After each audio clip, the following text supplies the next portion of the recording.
A harmonia é fundamental. Nós não somos só corpo, nós não somos só mente e nós não somos só espírito. Precisamos ter um propósito, algo que nos preencha,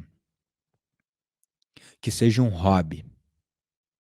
E se esse hobby estiver ligado à atividade física, alimentação ou intelectualmente falando, você precisa de algo além do seu trabalho. Algo, sabe, que te dê um senso. Porque eu trabalho com a meditação, para mim, começou como um hobby. E olha eu aqui hoje.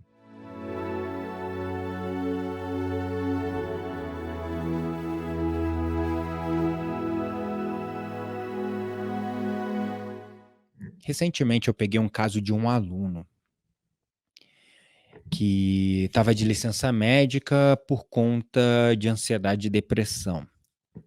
Licença médica do trabalho, afastado do trabalho por conta da ansiedade e da depressão.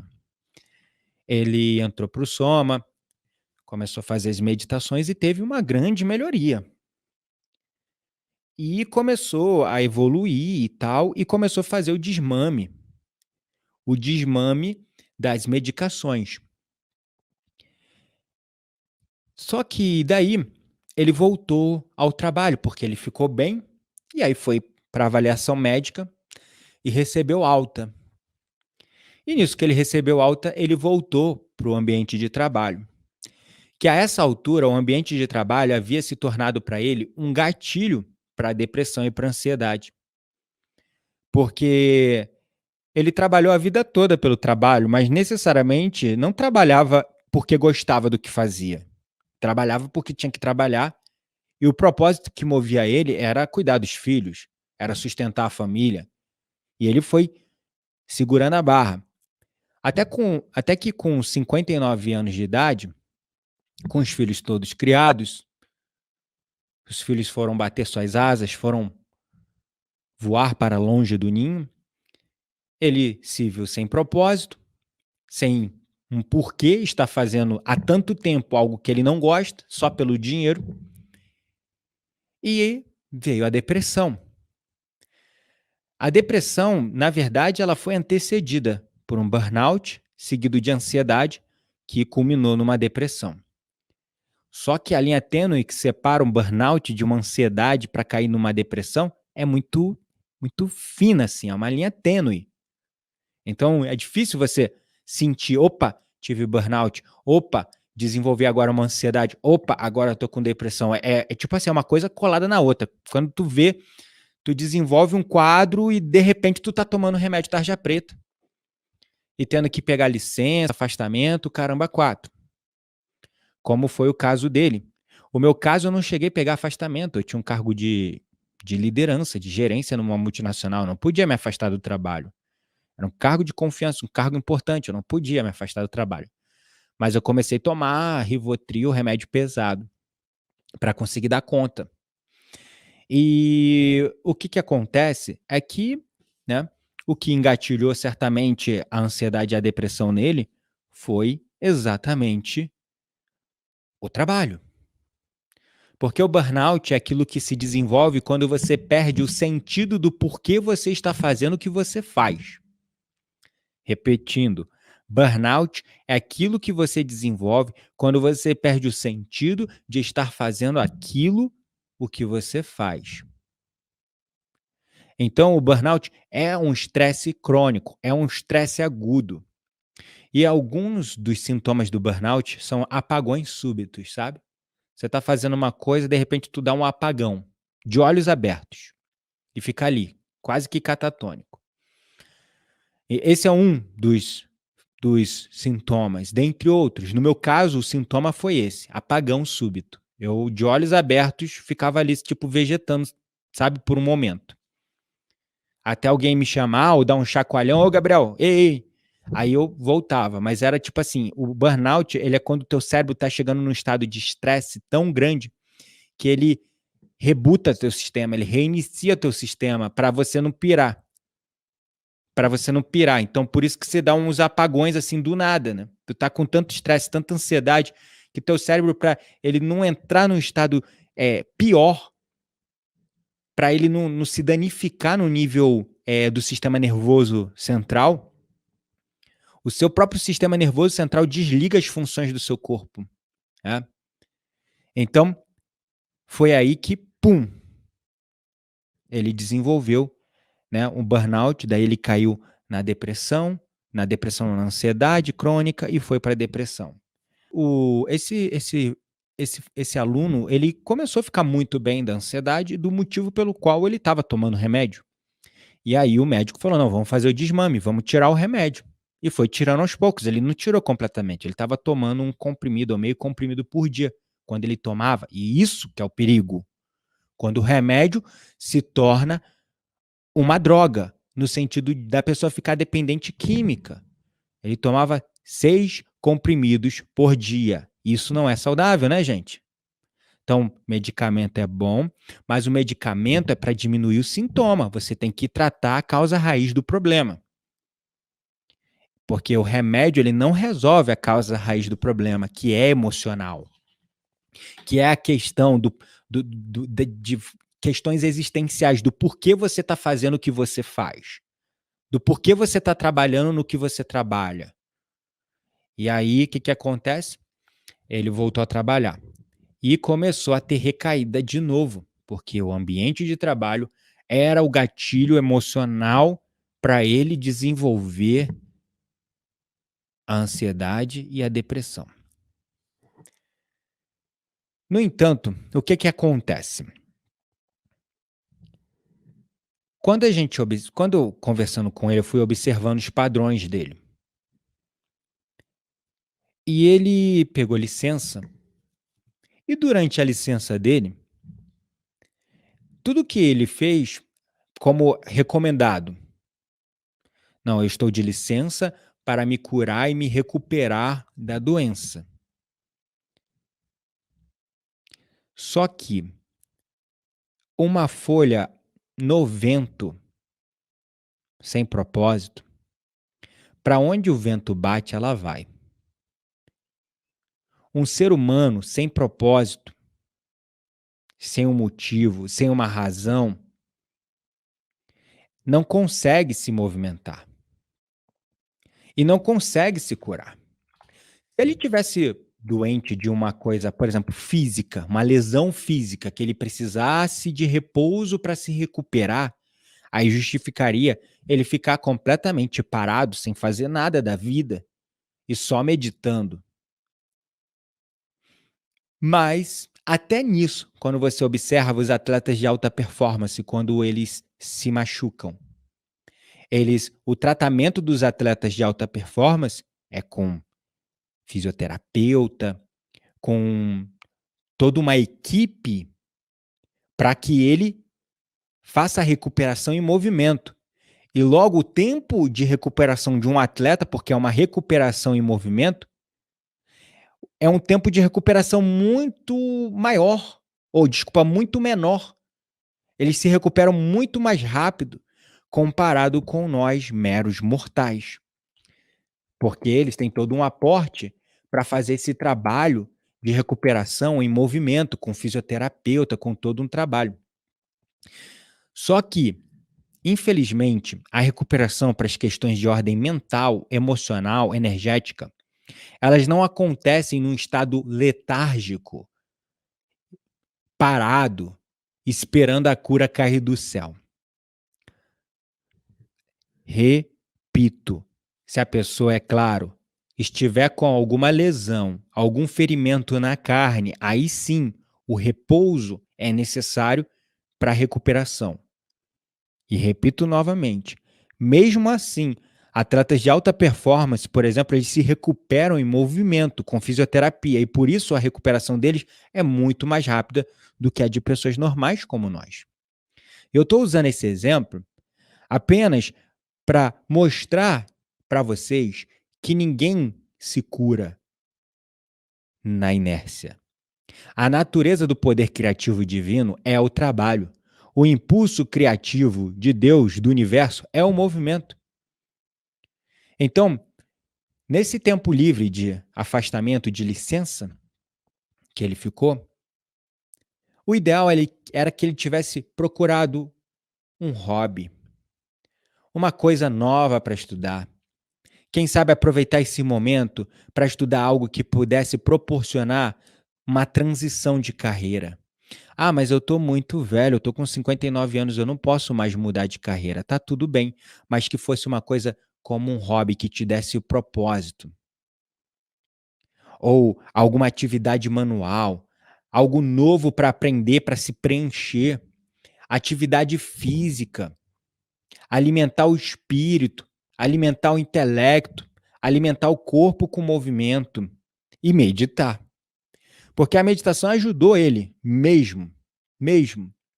Só a meditação, gente, sem o equilíbrio corpo, mente e espírito, não é suficiente. Por isso que eu comecei essa live falando: nós não somos só corpo, nós não somos só mente e nós não somos só espírito.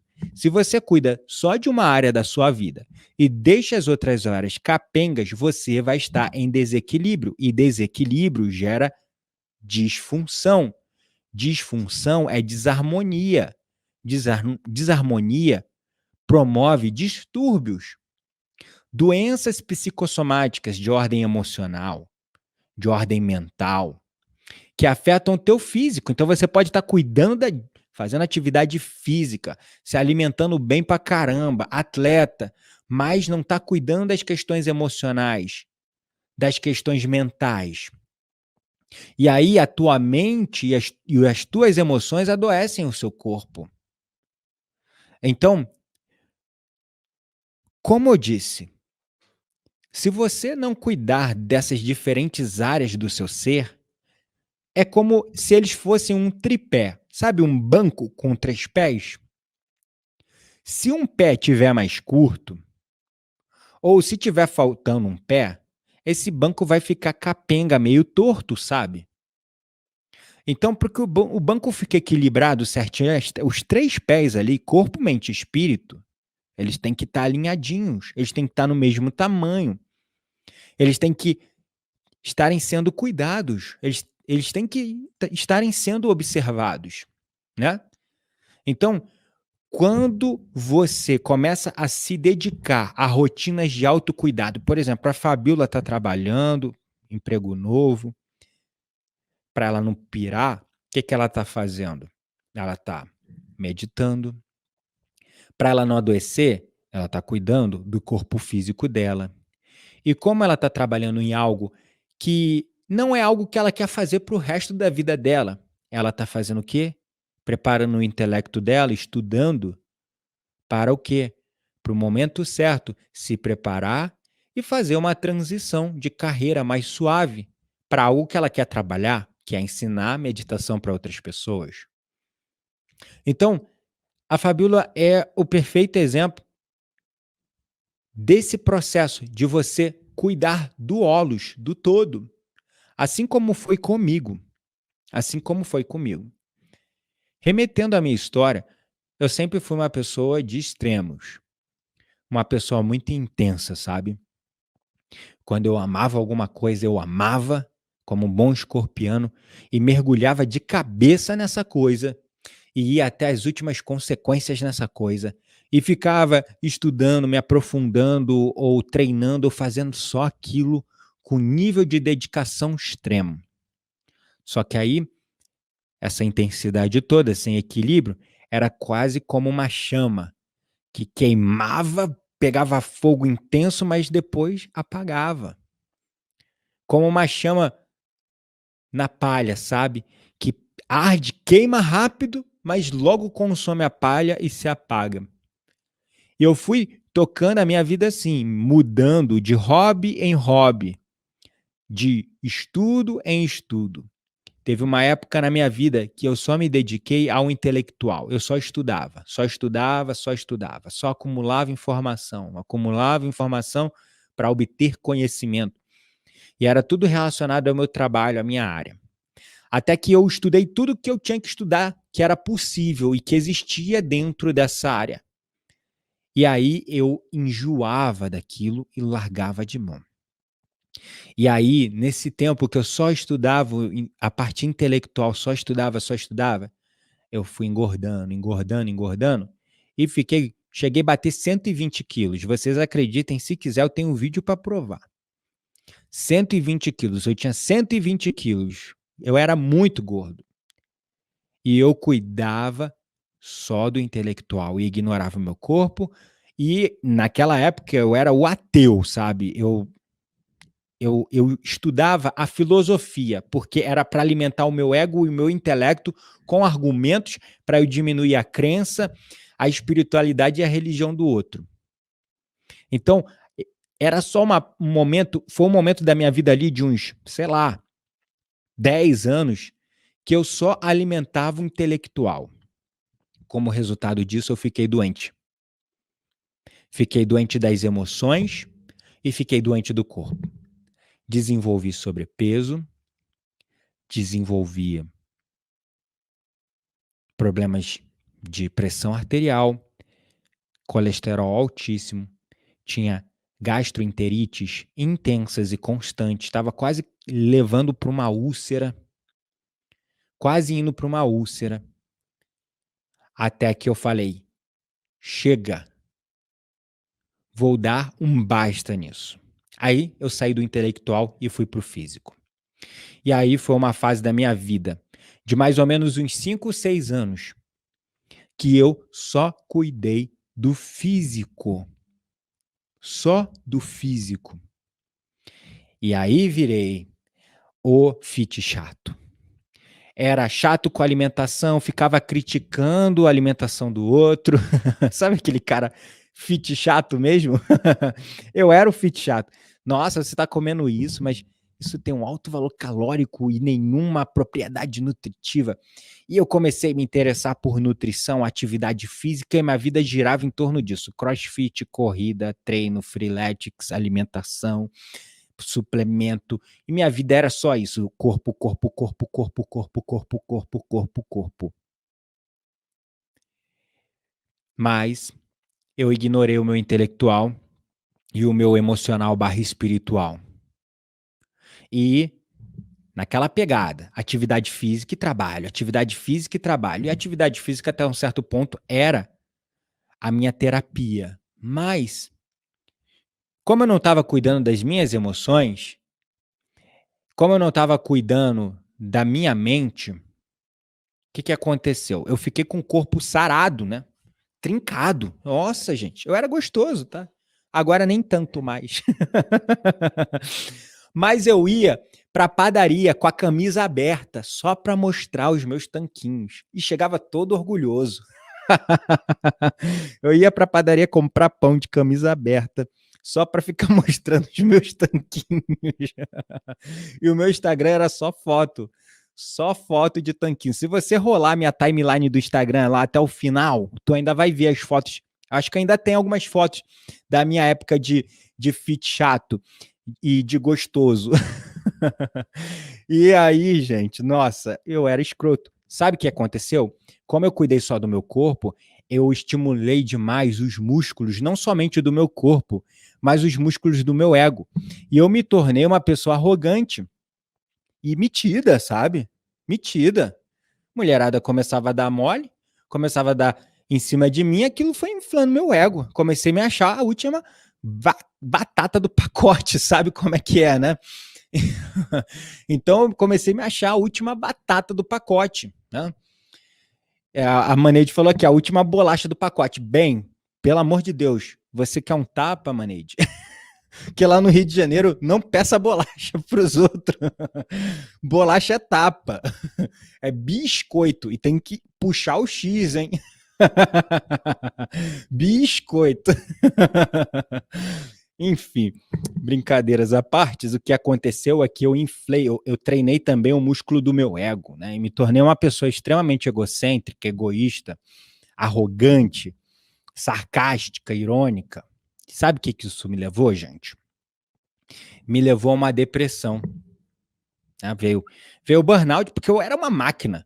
Eu trabalhava pra caramba, horas a fio, chegava ainda a treinar, acordava cedo e ia correr. E era isso o dia todo. Chegou uma hora que o meu sistema não aguentou. Veio o burnout, depois veio a ansiedade, caí na depressão e daí morro abaixo. Morro abaixo. E aí algo me falou assim: preciso despertar para o meu emocional, cuidar do meu emocional. Eu caí na mão de uma excelente psicóloga que falou: Gabriel, você já ouviu falar de meditação? Porque eu estava fazendo tratamento com um psiquiatra à base de remédio. E com a psicóloga anterior, era só psicanálise. E eu não estava me identificando com a psicanálise, porque jogava um monte de lixo no meu colo na sessão e eu ficava falando um monte de coisa.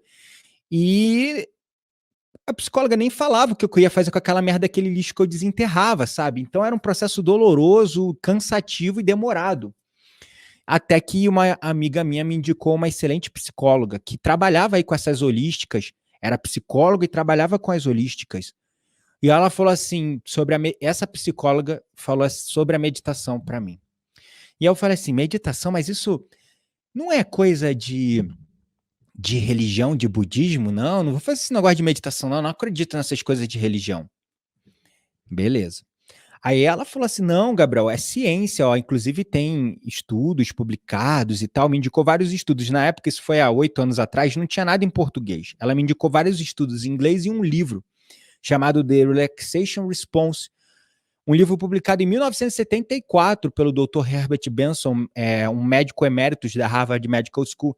Ela me indicou esse livro e eu comecei a ler um cardiologista da Harvard Medical School falando dos benefícios da meditação para a redução da ansiedade, do estresse, da depressão, que eram coisas que eu estava sofrendo e tendo que tomar remédio como o Rivotril para dar conta de continuar trabalhando e fazer as coisas que eu precisava fazer.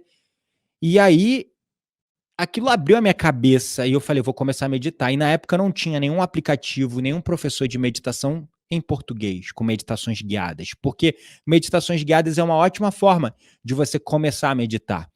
E não tinha. E aí eu fui, na época, baixar um aplicativo no meu iPhone que se chamava Headspace. As meditações eram todas em inglês, mas como eu sempre falei inglês, então foi tranquilo. E daí, em 10 dias, eu já tinha sublimado tanta coisa que eu, assim, já intenso como eu sou, eu já liguei para o meu médico e falei, olha, eu quero marcar uma consulta e eu quero ver o que a gente pode fazer com relação ao remédio. E fui.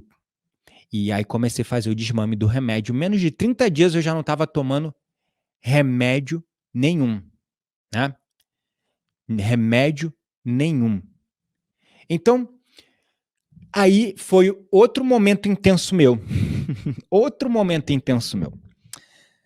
Eu comecei a mergulhar na espiritualidade. A meditação me abriu para a espiritualidade depois de um tempo de prática. A meditação me abriu de uma forma orgânica e muito espontânea e natural para a espiritualidade. E eu comecei a deixar de ter tanta convicção no meu ateísmo. Eu comecei a sentir coisas e ver coisas e conectar-me com energias que aquilo começou a balançar as estruturas das minhas crenças céticas que eu tinha, né? O meu pragmatismo científico, que praticamente a ciência havia se tornado a minha religião. Eu era bem assim, só acredito vendo. Quando a meditação começou, eu intenso como eu sou, eu comecei a praticar meditação todo dia, e eu meditava 1, 2, 3 horas por dia. E aí, mais ou menos uns 3, 4 anos meditando, eu comecei a ter experiências que começaram a chacoalhar, assim, né? Tudo que eu acreditava, eu deixei de acreditar, e o que eu não acreditava, eu comecei a acreditar. Me abriu. Primeiro, a meditação resolveu minha ansiedade, desenvolveu minha síndrome do pânico, minha depressão, resolveu a questão do remédio, resolveu a questão da inteligência emocional, do foco, da concentração, ajudou na minha performance no trabalho. Mas aí eu comecei a mergulhar muito fundo, muito fundo, muito fundo, e aí tive um outro momento intenso. Eu fiquei mais ou menos 1 ano, 2 anos, só focado na meditação, na espiritualidade, e parei de comer e de fazer atividade física. Eu fiquei magro, gente, magro, que eu parecia um faquia. A minha cabeça parecia maior que o meu corpo. Eu cheguei a bater 60 quilos. 60 quilos, 59 quilos. E o que isso me levou? Me levou à negação completa do meu corpo sagrado, que também é um instrumento de consciência, que também é um instrumento, é um veículo, é a nave espacial que a sua alma escolheu para você andar nessa terra e ter uma experiência espiritual e humana nessa terra. Então eu comecei a negligenciar o meu corpo. Eu fazia jejuns de 2, 3 dias, ficava 2, 3 dias sem comer. O jejum de 24 horas era rotina. Eu comia só uma vez por dia, no almoço. E de vez em quando eu metia um jejum de 3 dias. Eu acho que o máximo que eu cheguei foi 72 horas de jejum. 3 dias, não é isso? 24, 24, 48, mas isso aí. 72 horas. Então, eu fui novamente bem intenso. E comecei a negligenciar o meu corpo até que deu um estalo. É meio que foi a forma da minha alma aprender, sabe, sobre o equilíbrio.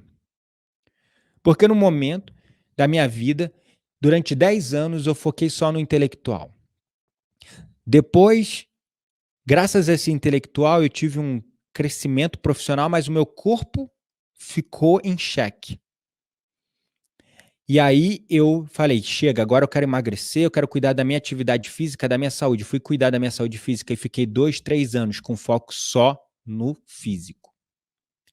E depois eu fui para o outro extremo, fiquei 2 anos com foco só no espiritual.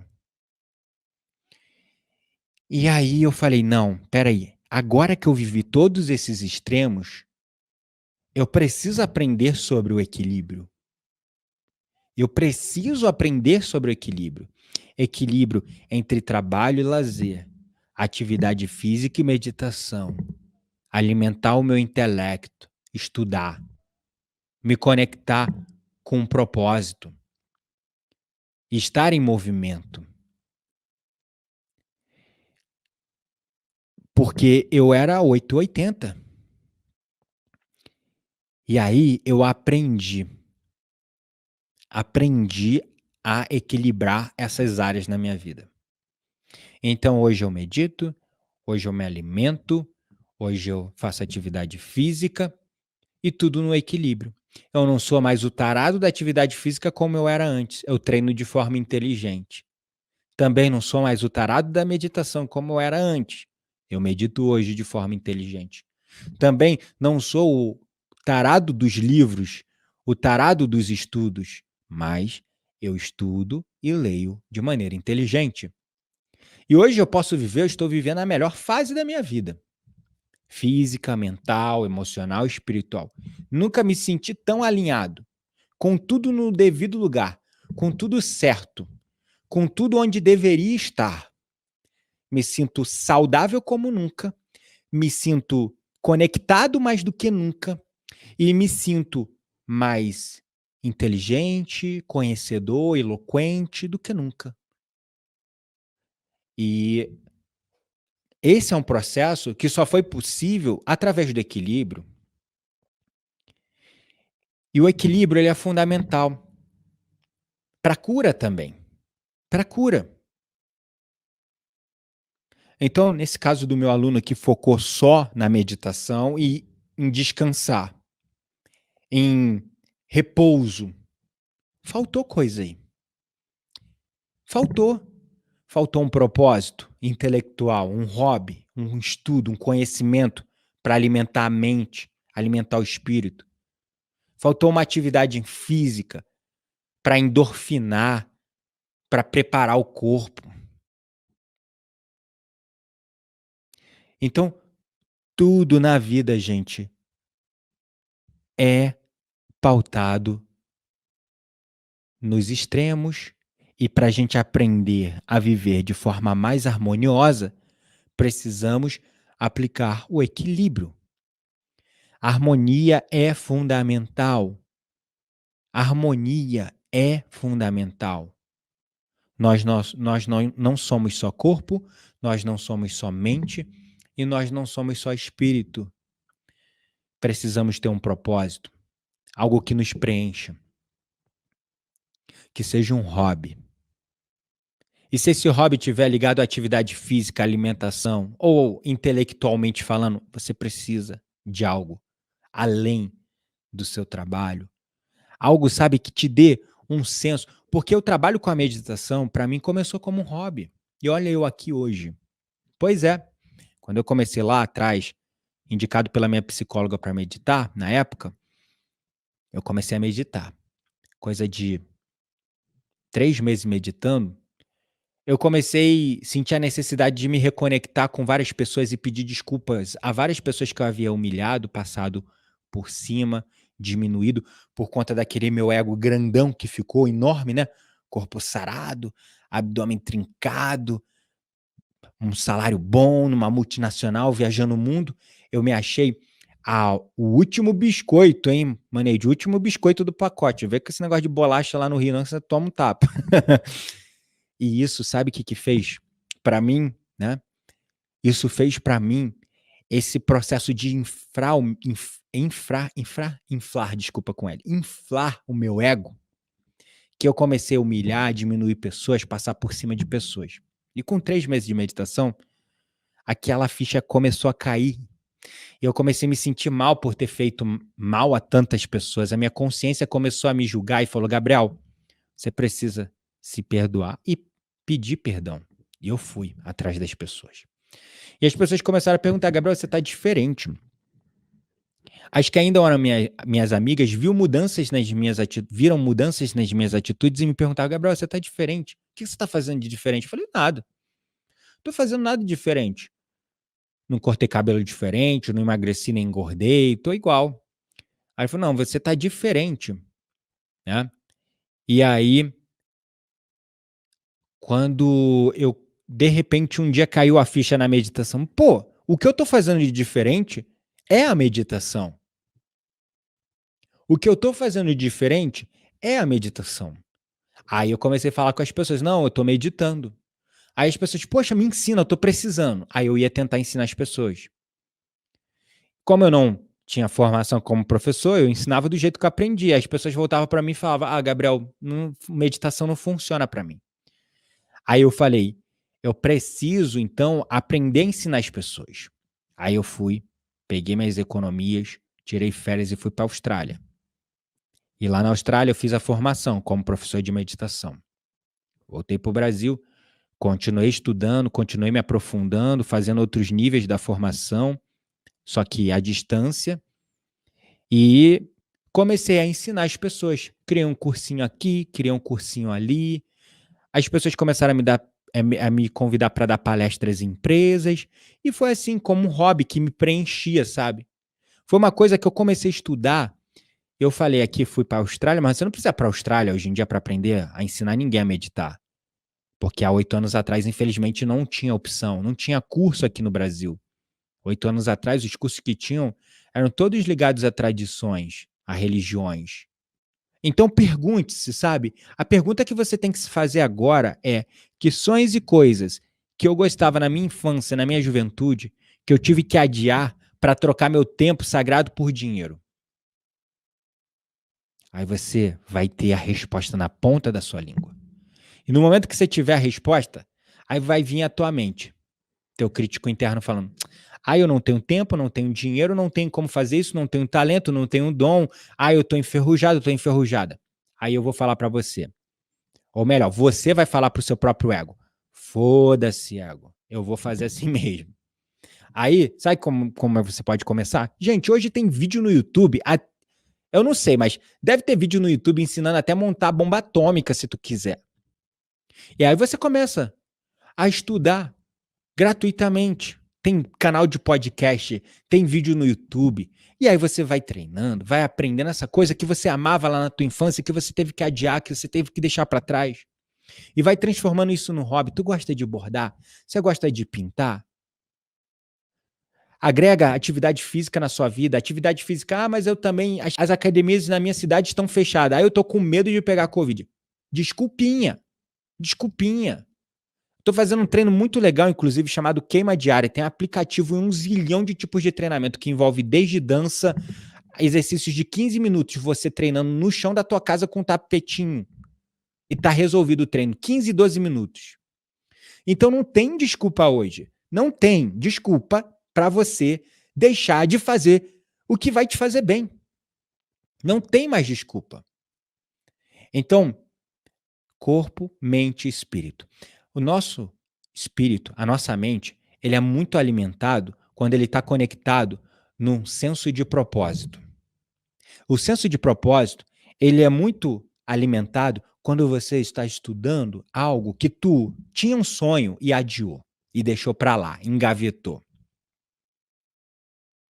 E aí, conforme você vai estudando, tu vai expandindo, vai aprendendo, vai evoluindo, você vai vendo, olha, eu sou bom nisso. Olha, e não é tarde demais para eu ficar melhor ainda nisso. E olha, não é que tem oportunidades de eu trabalhar com isso? E de repente você começa a trabalhar em paralelo com o que você já faz hoje, como aconteceu comigo. Eu fiquei ainda 3 anos no mundo corporativo trabalhando e ensinando a meditação para as pessoas. Até que chegou um ponto em 2017 que eu falei assim, eu vou dar o salto de fé. Eu já estou conseguindo ganhar um dinheiro todo mês ensinando a meditação. E eu não estou colocando meu foco, minha energia total nisso. Quando eu começar a colocar meu foco, minha energia total nisso, aí vai começar a entrar dinheiro de verdade. E foi o que eu fiz. E aí, negociei com a empresa que eu trabalhava, eles me mandaram embora, saí com todos os direitos e benefícios, saí com uma quantia que iria me manter ali por 1 ano e meio, mantendo o mesmo padrão de vida. E esse 1 ano e meio eu usei para transformar aquilo que antes era um hobby, uma paixão, num trabalho. E virou. E até hoje. Já vou completar 4 anos agora em novembro de 2021 que eu saí do mundo corporativo e trabalho exclusivamente com a meditação. Sendo que antes de sair do mundo corporativo eu fiquei uns 3 anos ainda trabalhando com a meditação, mas tipo como um hobby, sabe? E como um trabalho paralelo, como 2 empregos, sabe?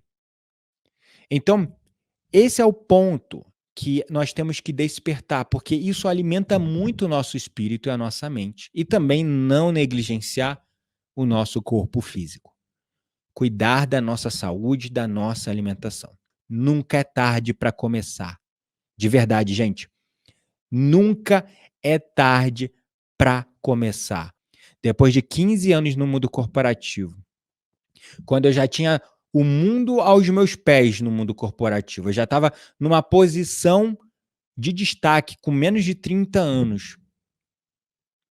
Eu falei, não quero mais isso para mim. E vou mudar a minha vida. Eu vou viver o meu propósito. Só que começou paralelo, não foi assim, larguei tudo e fui. Não, que é isso, tá doido. Isso não existe. Isso aí é motivacional barato que você vê aí em palestras no YouTube. Não existe essa de acredite nos seus sonhos, largue a porra toda e vai viver dos seus sonhos. E aí, como é que você vai pagar os boletos? Como é que você vai pagar as contas? Como é que você vai pagar as coisas? Calma. Até nisso a gente tem que meditar e ter calma. Comece pequeno, comece aos poucos, vá amadurecendo a tua ideia dentro daquilo, vendo se é realmente aquilo que você quer fazer. E aos poucos vá fazendo a transição, que foi comigo. Fiquei 3 anos no mundo corporativo, em 2 empregos, construindo o legado. Construindo o meu legado, até que chegou uma hora que eu falei, vai dar certo. Agora eu tenho certeza, é isso que eu quero fazer pro resto da minha vida. Aí eu fui. Mas eu saí com o plano A, B, C, D. Porque eu consegui que a empresa me demitisse, eu negociei, consegui que a empresa me demitisse, então eu saí com um valor de restituição, de rescisão, desculpa, que era equivalente a 18 meses do meu salário. 18 meses do meu salário, ou seja, eu ia conseguir me manter durante 18 meses até fazer o meu negócio virar. Além disso, eu estava fazendo trabalho para uma empresa chamada Intense, trabalhando como freelancer, dando treinamentos de liderança. E essa empresa me chamava para dar treinamento em Dubai, Barcelona, fora do Brasil. E cada treinamento eu botava uma bolada de 20 mil reais, toda vez que eles me chamavam para fazer treinamento. E a empresa estava me chamando para fazer treinamento pelo menos uma vez por mês. Então, aquilo era o meu plano B. O plano C era o quê? Era o meu business, aquilo que eu queria fazer, ensinar a meditação. Ensinar a meditação. E o plano D, se tudo desse errado, eu iria me enfiar no monastério e virar um monge e ficar meditando o resto da vida. Então, assim, tudo tem que ter calma. Tudo tem que ter calma, tá bom?